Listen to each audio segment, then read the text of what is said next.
School trip. One day, Joe's teacher had some news. "We're going on a school trip," she told the class.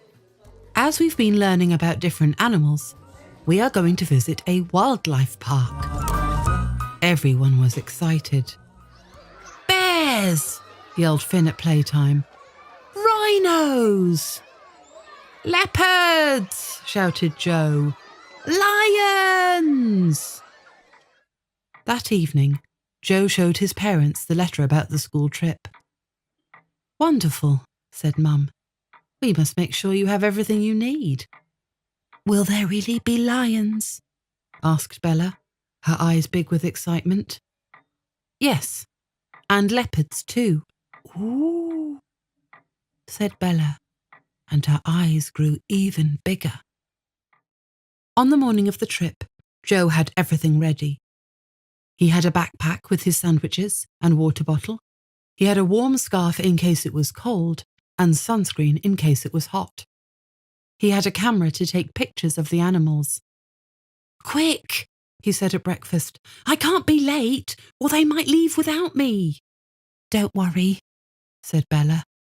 "I'm ready. Look, I'm taking some extra snacks in case the animals are hungry."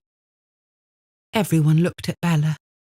She had a packed lunch, a water bottle, a scarf and sunscreen. She thought she was going to the wildlife park too. "But Bella," said Dad, "Joe is going, not you." "It's a school trip," shouted Bella. "I'm part of the school." "But the trip is only for the big ones," said Mum. "I want to see the animals," howled Bella. Joe said nothing. Why did his sister always make a fuss, he wondered. Why did she always try to butt in? His parents were trying to calm Bella. "We'll take you to the wildlife park at the weekend." "Want Joe to come," Bella wailed. Joe lost his temper. "It's time you learnt you can't have everything your way," he told his sister. "I'm going on this trip, not you. If you go at the weekend, fine, but I'm not coming with you." Nothing they said would make him change his mind. When they got to the school, the coach was waiting. Joe sat next to Finn. "I can't wait to see the rhinos," said Finn. "I like lions best," said Joe. The coach set off. It had only gone a little way down the motorway when it began to make a strange noise. It was banging and rattling. There was smoke coming from the back.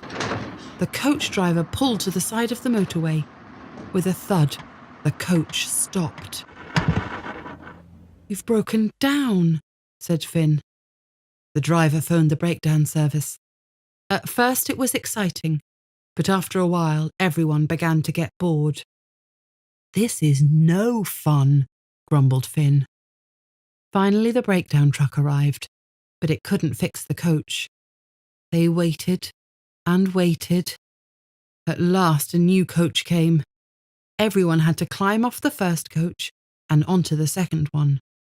They were all bored and hungry by now. When they got to the wildlife park, it was very busy. There were lots of school groups already there. They had to wait in line at the gate. When they finally got in, it was lunchtime. Their teachers made them sit and eat their sandwiches before they could see the animals. "At this rate, we won't see anything," said Joe. "I'm afraid we haven't very long," said the teacher. "You must all be back at the coach in an hour." Finn wanted to see the rhinos, and Joe wanted to see the lions. Finally, Joe won, and they rushed to the big cat enclosure. Joe had a horrible shock. There was a barrier with a sign. It said, "Due to cleaning, the big cat enclosure is closed today." "Oh well," said Finn. "We've got time to look at the rhinos if we run." Joe was very quiet all the way back to school. How was the wildlife park? Asked Dad at tea. Did you see lots of animals? Well, said Joe. I'm going this weekend, said Bella. You know what? Joe said. I think I'll come too. Hooray! Bella yelled.